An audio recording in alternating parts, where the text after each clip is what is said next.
Galera, boa noite. Aqui é Andrei Mariano, criador do canal Estudar Melhor. Nesse vídeo eu vou trazer para vocês uma teoria que está por trás de como você pode escolher alternativas com as melhores probabilidades de estarem corretas, particularmente no caso do concurso da SpaceX de 2020. Então vamos lá, pessoal. Anteriormente o início do vídeo propriamente dito, eu gostaria de agradecer vocês por ter alcançado uma primeira meta aí desse canal, que era de alcançar 500 inscritos, de maneira que essa iniciativa voluntária possa atender cada vez mais jovens, cada vez mais pessoas interessadas nesse tipo de conteúdo que hoje em dia está mais focado para concursos militares. Então, antes de tudo, agradeço muito a sua presença aqui nessa iniciativa e que daqui em diante possamos fazer cada vez mais conteúdo, mais material que seja de utilidade para você que está interessado em seguir concursos nessa área. Bom, é interessante citar que se você está buscando outro concurso militar que não seja SpaceX ou já esteja se preparando, eu indico que você assista a minha playlist de preparação para a SpaceX 2020, porque essa playlist está focada em ensinar metodologia de estudo. Então isso vai se aplicar tanto para a AFA, ESA, EPICAR, Escola Naval, para os outros concursos militares. São os mesmos fundamentos, então não deixe de assistir cada um desses vídeos, particularmente na ordem da playlist, porque isso aí com certeza vai abrir sua mente sobre formas interessantes e efetivas de se preparar. Você deve estar se perguntando qual o significado desse número de 70%, e que esteja relacionado à teoria do vídeo. Bom, o que eu posso indicar para você é o seguinte: tudo que eu vou passar para você agora, infelizmente não vai ser adequado para você, caso você não consiga obter pelo menos 70% de acertos no caso desse concurso da SpaceX, tá certo? Porque, por questões probabilísticas, não vou entrar muito a fundo aqui no vídeo sobre a matemática que está por trás disso. Torna-se um pouco grande o erro quando você aplica a teoria que eu vou explicar para vocês, as orientações que eu vou indicar para vocês, e você tem uma nota que costuma ser inferior a 70% do total das matérias ali em cada dia de prova. Se você consegue fazer mais que 70% no primeiro dia e mais que 70% no segundo dia, a teoria que está aqui no vídeo consegue ser aplicada de uma forma que a margem de erros torna-se menor e as probabilidades de você aplicar essa teoria e dar certo também aumentam. Esse vídeo vai ser um pouco rápido, até porque não há muito no que se estender sem mostrar a teoria que está por trás das indicações que eu vou citar aqui. Porém, como esse não é o objetivo do vídeo, o objetivo é dar uma indicação direta de como você deve agir para, entre aspas, chutar com mais chances de acertar. Então, as indicações vão ser um pouco diretas. Pessoal, vou explicar essa tabela para vocês. Pegando como espaço amostral os últimos 5 anos de concurso, existem sempre 2 dias de concurso. Um primeiro e o segundo, no qual o primeiro dia, se eu não me engano, posso estar confundindo aqui, é o de português, física e química. Quando a gente analisa esse dia, desde os últimos 5 anos, a gente observa uma tendência de distribuição percentual de acertos nas alternativas. Vale ressaltar que essas probabilidades que eu montei aqui nessa tabela independem do modelo de prova. Quando você pega um modelo de prova diferente no concurso, as questões são iguais em cada modelo. Só o que muda é a ordem que elas são apresentadas durante a prova. Então, o que eu quis aplicar aqui nessa planilha? Que, por exemplo, no concurso de 2015, no dia de português, física e química, a alternativa A teve 11,6279% de acertos, a alternativa B aproximadamente 16%, a alternativa C aproximadamente 23%, a D aproximadamente 20% e a E aproximadamente 27 para 28%, tá bom? Então, o que isso quer dizer no geral?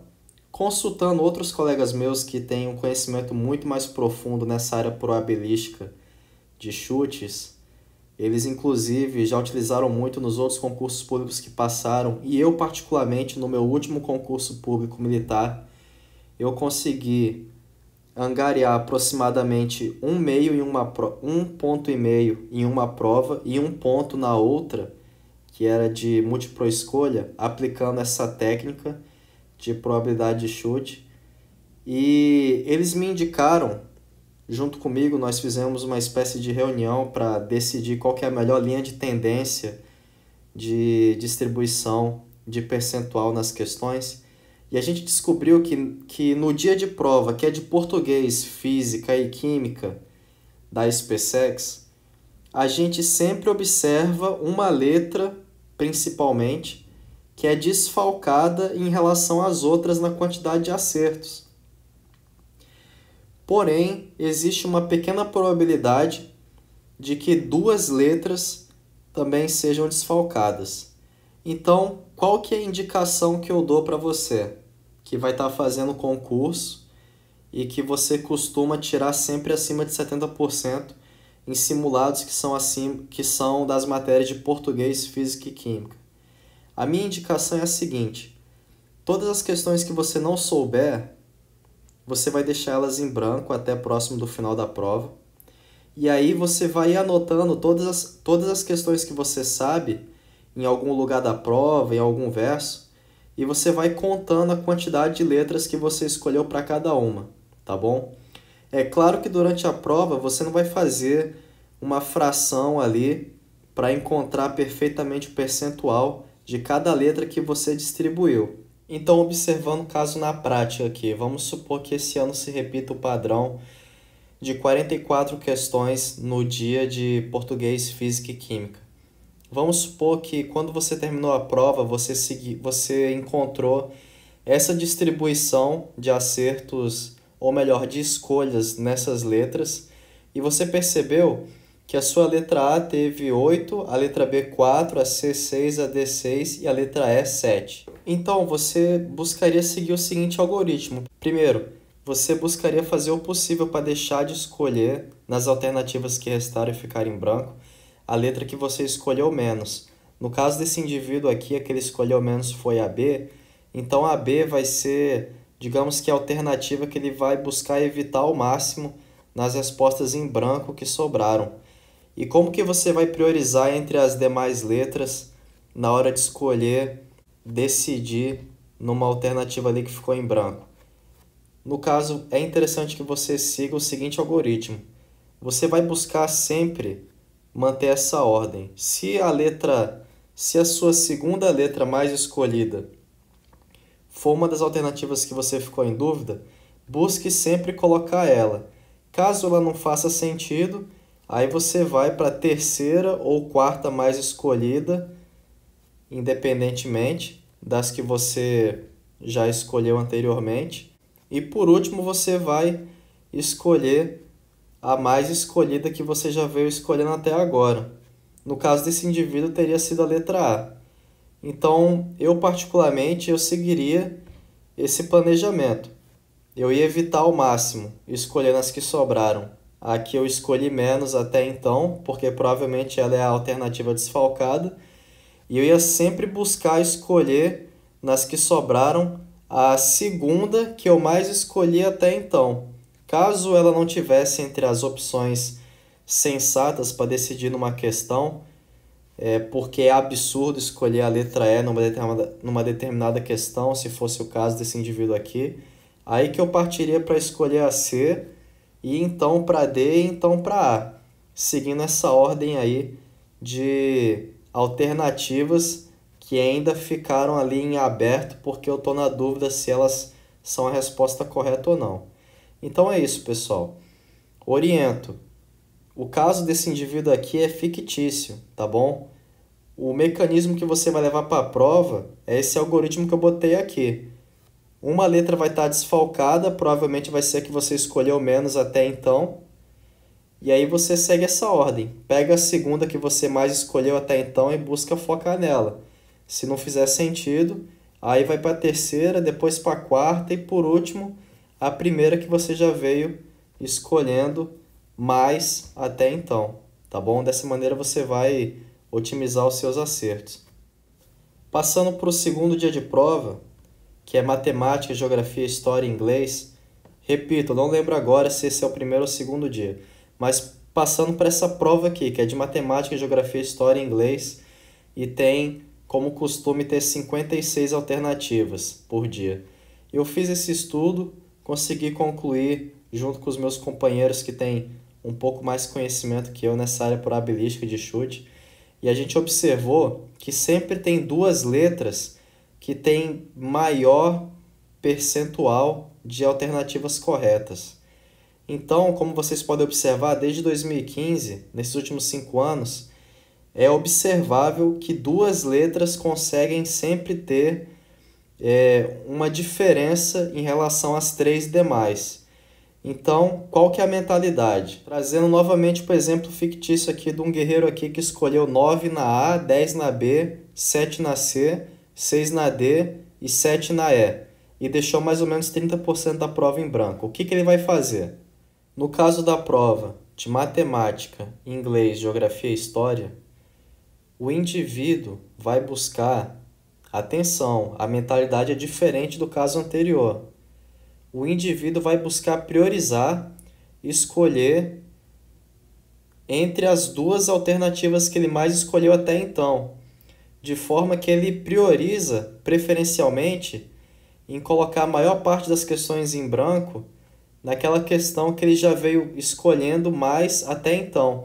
Caso essa alternativa não faça sentido dentre as 5 opções que tem na sua resposta, aí você vai para a segunda que você mais escolheu até então, depois terceira, quarta e quinta. Essa é a mentalidade para esse dia de prova. No caso desse indivíduo aqui, ele fez esse exemplo fictício aqui, que ele fez 70% da prova com uma boa certeza ali. Ele escolheria primeiro a letra B, depois a letra A, depois a C, depois a E e por último a D, num caso ali mais improvável, caso ele fosse cortando as alternativas e ele tivesse que ir descendo a escala de prioridade para escolher. Se o cara não sabe entre as 5, ele sempre vai buscar escolher, no caso aqui, na que ele veio mais escolhendo até então, que no caso foi a B. Dessa forma, você consegue maximizar suas chances de acertar as questões. Obviamente, algumas não serão acertadas, seguindo essa métrica, porém você vai ter a maior certeza de acertar uma maior quantidade possível. Caso você tenha ficado com dúvidas, por favor, escreva aqui no comentário. Eu sei que não é uma coisa tão facilmente compreensível assim, toda essa mentalidade que eu fui passando até agora. Escreva, porque daí eu vou poder digitar de uma forma ainda mais mascada nos comentários também, para você compreender da melhor maneira. Aqui na descrição do grupo vai ter um link para um grupo no WhatsApp, no qual eu oriento mais jovens que estão buscando aí a SpaceX e também outros concursos militares e se orientam pela SpaceX para tirar dúvidas nas matérias. Então, peço para que você também entre nesse grupo caso não participe. Como vocês estão vendo, se inscreva no canal, isso ajuda muito essa iniciativa a crescer. Por favor, curta e compartilhe. Até a próxima e bons estudos!